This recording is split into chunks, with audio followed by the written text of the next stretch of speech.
I'll admit, I kinda just don't like it.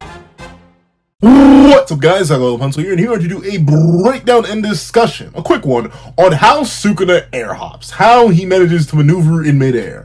Gege has decided to reveal it to us, and honestly, you could just call it me being biased. I wouldn't even be mad at you. Obviously, this is heavily opinionated, but in the volume extras or recent releases right after the end of the manga, Gege has finally decided to explain a phenomenon that we've been observing in the narrative for a while, like literally Sukuna's second appearance, a while.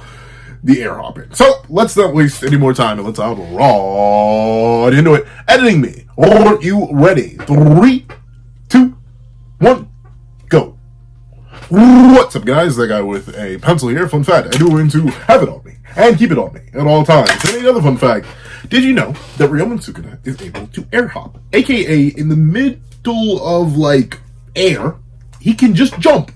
Again, not in the same way that Satoru Gojo flies or Uro Takakao. Is it Takakao or is it Takakao? I'm not sure, whatever the name. However, Uro flies or how Yuta, when using Uro's technique, flies. No, very specifically, Ryomen Sukuna can just jump in midair. We see this not necessarily most recently, though I think actually it may be most recently because he doesn't do it later, which is so weird, which I'll talk about. But ultimately, he can just jump in midair. We see him falling here towards Todo. Todo goes to kick him. He then proceeds to hop on the air and go completely around Todo, absolutely dodging his kick. Todo notices he jumped in midair. It doesn't matter that I don't know how he does it. I just need to know that he can. So, yeah, Sukuna's been air hopping for a while now. The earliest instance of the air hop from Sukuna I think we've seen is in the initial Megami fight. I think all the way back then, it was when he was fighting Megami for the first time, then appeared in midair, slammed into the ground, and then proceeded to hop off the air and then go back to the ground in order to beat Megami again. Then we see it again in the Gojo versus Jogo. Well, not the Gojo versus Jogo. The Sukuna versus Jogo fight, where Sukuna just leaps into the air, then hits Jogo down and proceeds to kick off the sky and come on down. And then another instance we see it is in the Yorozu fight, where Yorozu is, getting kind of mollywopped towards the end, and Meguna leaps into the air multiple times off the air and then drops Myriad Elephant. And then, of course, there's this moment. But naturally, this raised a lot of questions because the only other character we'd ever seen air hop was technically two.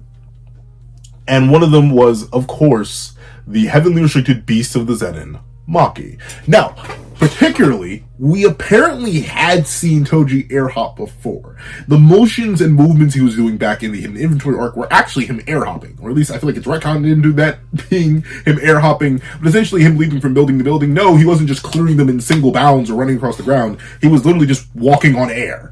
And of course, you do have his moments in the Dagon fight where he simply appears in the air and then kicks off of nothing, and then is next to Maki taking Playful Cloud. So air hopping is just a natural thing that the Heavenly Restriction users can do. And we even get this explained all the way back in Sakurajima Colony in chapter 179. Thanks to Maki's different perception and her understanding and her high level of speed and physical strength, she's able to do things that other people are unable to do. Everything around me will tell me how Naoya will move. Without glasses, I couldn't see what others were able to see. I gained this body thanks to Mai, and now I can see curses without glasses. I was satisfied to be like everyone else. That person would have reached that height. That person would have thrown a katana without hesitation. That person would have been able to handle everything at that high speed. It isn't enough to be like everyone else. Something only I can see, something that only that person could see, that exists. I have you now! Weave. Huh? Did she dodge in midair? What the heck? The atmosphere around us may seem empty, but the differences in temperature and air density create scattered surfaces. I just need to seize them. So, essentially what Maki and Toji do is that they find pockets in air, specifically dense pockets of air, and leap off of them. Does this mean they can hop in a vacuum? No. Does this mean that they can hop in places where there's particularly thin air? Seemingly not. Once again, it's based on how it's explained to us. But at least then, it was explained that Maki and Toji air hop via using surfaces of the air. This, naturally, had everyone thinking, oh, well, considering he is the strongest sorcerer, the apex of everything we see in the series, and we know that in many different ways, sorcery and the Heavenly Restriction users do tend to overlap in weird ways, everybody and their mama low-key thought, okay, Sukuna just air hops like they do. He finds surfaces in the air with his advanced perception and his extreme knowledge of the world of Jujutsu and just Bada bing, bada boom, he can air hop. We see this perfect interaction between him and Maki Zenin in 256, where they just both randomly start jumping in midair. And even Choso's like, what kind of movement is that? Is he using the air itself as footing? And once again, this just reinforced the idea as a fandom that, oh, Sukuna just has some sort of heavenly restriction abilities, while not being a heavenly restriction user, likely due to his extreme experience and his understanding of the world and his extremely enhanced perception. We theorized this for the longest because Geki kind of just didn't explain it to us, and it seemed like the most natural assumption to make. But in a recent, I'm not sure if it was an interview or if it was volume extras, but Geki came out and actually explained Sukuna's specific variation of air hopping. And the reason I say Sukuna's specific variation is because it is Sukuna's specific variation, as it's not the same of what Maki and Toji do. Well, Maki and Toji are able to seize natural pockets of air, natural dense areas in an atmosphere, and act accordingly thanks to their perception. Sukuna just doesn't seem to have that perception, or doesn't seem to have the same ability. The way he does it is that he creates pockets of cursed energy, particularly at his feet, and then bursts them, causing miniature platforms for Heaven Instant that he leaps off of. So think of it like, how do I put this? Think of it like Steve from Minecraft in Smash Brothers, where ultimately Steve can just put a platform beneath himself, and then eventually that platform will crumble. The way Sukuna does it is very similar. He creates a platform beneath himself, and then boom, he can just leap off of it. It likely barely exists. It's why no one senses it, no one comments on it, but that is specifically how Sukuna himself air hops. Gege debunked the idea that he does it in the exact same way the Heavenly Restriction users do. Now, this is admittedly a pure bias thing on my part, but I kind of don't like that. Mainly because I think it makes the ability less unique, for one, and two, it's just like weirdly redundant and kind of extra, especially considering we already had this interaction with Choso. We already had an explanation to air hopping and a phenomena. We already mentioned and confirmed again and again and again and again and again that Ryomen Sugen is the top dog of top dogs. He's superior to everyone and everything. So if you just gave him this ability and just made him better at it, I don't think anyone would have batted an eye. You could have just said it was the same thing. But don't worry, Gay didn't just stop there. You know who else can apparently perform this ability? Not just any other extremely skilled sorcerer, but actually Higuruma Hiromi. Apparently the activation of his domain expansion is very specifically built on him using the air hopping principle, but not actually the air hopping principle, if you know what I'm talking about. Because since all that is done is creating a platform of an explosive burst of cursed energy, Higuruma, with his extreme potential and natural talent, apparently figured out how to do this. So for the longest time, I myself had just assumed that when Higuruma did this motion, it was kind of just like his domain sign. Sort of like how Ryomen Sukuna has his domain sign, Satoru Gojo has his domain sign, and Yuno Kotsu has his domain sign.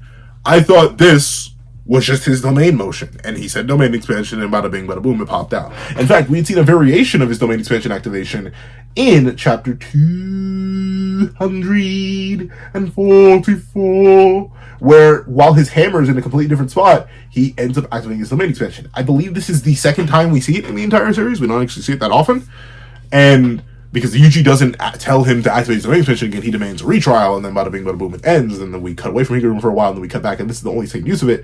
But then his hammer is not in the traditional state, but apparently what Higuruma does is create that cursed energy burst to slam the hammer against to activate his domain expansion. I don't know why Gege says this, because I don't see it either time this supposedly happened. Like here, it's, I guess maybe you could argue, because notably in this previous panel there is no place for him to slam it, and then he slams it here, presumably after the domain expansion or during the domain expansion activation. Once again, the anime will probably clear this up, but apparently this is not Higuruma simply slamming his gavel down and then his domain expansion manifests and this is here for him to bang the gavel against. No, apparently, he just hits the air, and that's how he does it. Once again, I don't fully see that here. I don't fully see it here either, where this happens again. But that's how it works. It's just cursed energy manipulation at a really high level. And don't get me wrong, I think that's okay. I'm not going to get mad at it, but it does kind of water it down. It dilutes the ability. It makes it less unique, or at least the air hopping itself. The uniqueness of the ability and the rarity of it is still very, very high. Only 4 characters in the verse can organically do it. And Higuruma does it subconsciously and never actually uses it to air hop. And Sukuna does it actively and uses it to air hop, while Maki and Toji have their own unique version of it, which I guess works, because they're heavily restriction users, so it's nice that they have their own version of it. But I don't know. It just feels so strange, and it feels so whack. And once again, unless I'm mistaken, Jacob's Ladder doesn't do anything in regards to messing with cursed energy, right? Am I a little bit nutty? Am I a little bit foolish for believing that? Because unless I'm mistaken, Ryomen Sukuna really didn't have to do what he did in order to get up to Angel then. Because if you'll remember, where is it? Where are you? You can't hide from me. You cannot come to me. Where are you? There we go. We get all the way here, and we see Big Kuna. Oh, no, not here. One more. Yes. But y'all remember when in the chapter 264 review, I was kind of confused on why Sukuna punched the ground? Like, I don't know, it just seems strange to me. Like, why did he do this if he can air hop? Because once again, I was under the assumption that he can traditionally air hop. But then people brought up the idea that, well, maybe he can only do it with his cursed technique. Obviously, he confirmed it was the cursed technique. But then people said maybe it's cursed energy, and I didn't think so. But then this moment happens, and now with the contextualization that he does have to use cursed energy to do it, does that mean that Jacob's Ladder shuts down cursed energy reinforcement? I wouldn't think so. Maybe he doesn't allow cursed energy to exist outside the body. I don't know. Now it just makes Jacob's Ladder weird. Because before, as long as Sukuna just couldn't air hop, you may be able to argue he was just physically tired. Like, he literally could not air hop anymore because it takes extra perception. He was missing eyes. He was extremely fatigued. His body was worn down. So then maybe you could work it out like that. But we know the man still can cast infinite domain expansion. So now the reason he doesn't air hop is literally just so Yuji can come up and chase him. Where before you could have made it some sort of physical excuse and really helped like solidify the scaling gap a bit more. Now it's kind of just weird. I don't know why he does this when he could have easily air hopped. It's clear that Yuji couldn't mimic him. So the fact that Sukuna did this when he still should have full means and access to releasing the little spurts of cursed energy in order to air hop, it feels weird. I don't like it. I mean, it would have been neat. I mean, I'm not sure. Like, if this was told to us in the narrative, I still think I don't want to like it. Just because of how biased that was towards the headcanon. I'll admit, it was pure straight headcanon that Sukuna had heavily restriction user properties. Once again, that does raise a question about his, like, strange precognitive moments. Like, he does have moments where he just randomly seems to have precog. Like, he looked, especially during the Gojo fight, if you'll look back, there are, like, 4 separate times in that fight.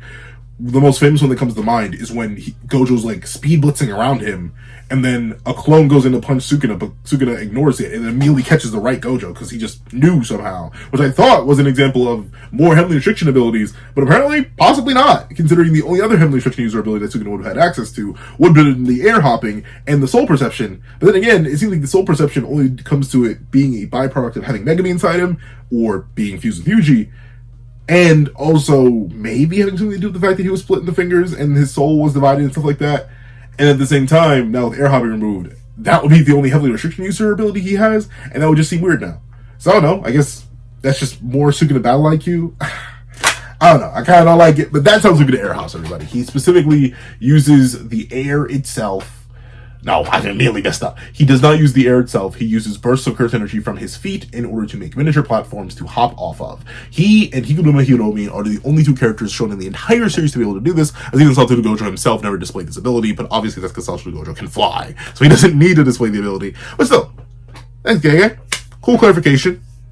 You could have kept it. But with that being the case, if you made it all the way to the end of this video, please do me a favor and leave IHOP, as in like the phrase IHOP or like the restaurant IHOP in the comment section down below. Thank you so much for watching. Please remember to leave a like, share, comment, and subscribe. And make sure that little notification bell so you don't miss out on any videos that come to the channel. Also, I do happen to have a Patreon down below where you can support me for as low as $1 and $1. Now, things like exclusive videos, early content, and more. Also, now become a member of the channel for as low as $3 a month to get the same perks and more. Those perks include the live reactions to every of the series I happen to review, ad-free variations of all my videos, and becoming a $25 patron or a $25 member. You can order whatever video you want. Also, I do have a link to my Ko-Fi in the description down below where you can drop 5 links for a short video, 25 links for a long video, or any means at all. Any support is always greatly appreciated. Now, I'd like to thank you so much for watching once again, and I hope you guys have a wonderful day. This is Zach with the Pencil, writing off.